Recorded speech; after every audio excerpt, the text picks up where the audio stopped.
Hey friends, I'm Parrihoff, and welcome to the Parrihoff Collective, where therapy, wellness, and creativity come together to help you write your own story. Hey friends, and welcome back to Therapy Thursday with Parrihoff. Today, we're going to do a little something different.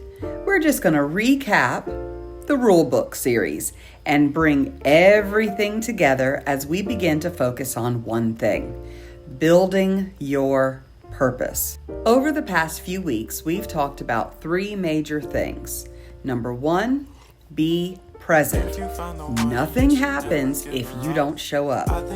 You cannot find purpose on autopilot, and you cannot build anything meaningful while you're disconnected from yourself. We talked about getting out of survival mode and becoming intentional, because accidents are like floods, and we don't want to wake up like an accident, because a flood is destructive and uncontrolled.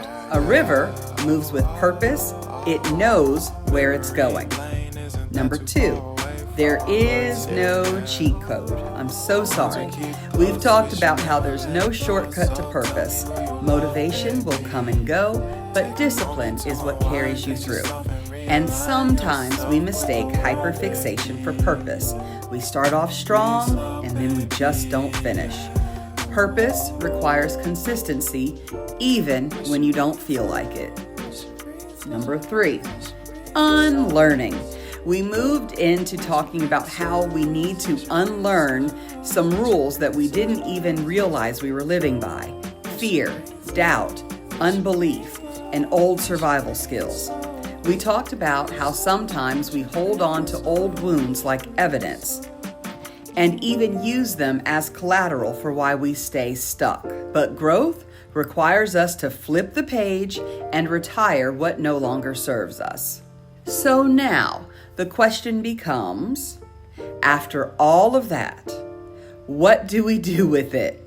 We build, but we build differently. We build with intention. We build with clarity. We build without carrying everything that used to weigh us down. And this is where it gets real. At some point, you have to make a decision. Everything comes down to a decision. Either you're going to protect your peace, or you're going to keep volunteering for confusion.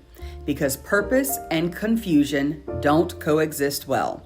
Purpose requires clarity, and clarity requires boundaries, and boundaries require you to choose yourself. There's a scripture that says, "Be anxious for nothing." And whether or not you're a Christian, I want you to hear this differently. This isn't just encouragement, it's a command, which means peace isn't something you wait on. It's something you practice. It's something you choose. It's something you protect. Purpose isn't something that you stumble into. It's something that you build by being present, by staying disciplined, by unlearning what no longer serves you, and by protecting your peace along the way. Now that we've addressed the rule book, we can start intentionally writing the next chapter. And listen, we're not done yet. We'll be back next week with Therapy Thursday. But starting the first Monday in April, we're going to do a little something different. Movie Madness Monday. I'm excited about this. Y'all, we're about to start talking about the relationships that we just love to love and what they actually look like in real life and how it shows up in our life. Did we learn love or did we learn confusion? Because some of these movies, yeah, they lied to us. So I'm Parrihoff, and this is the Parrihoff Project. And remember, you always have the power to write your own story. Ta for now.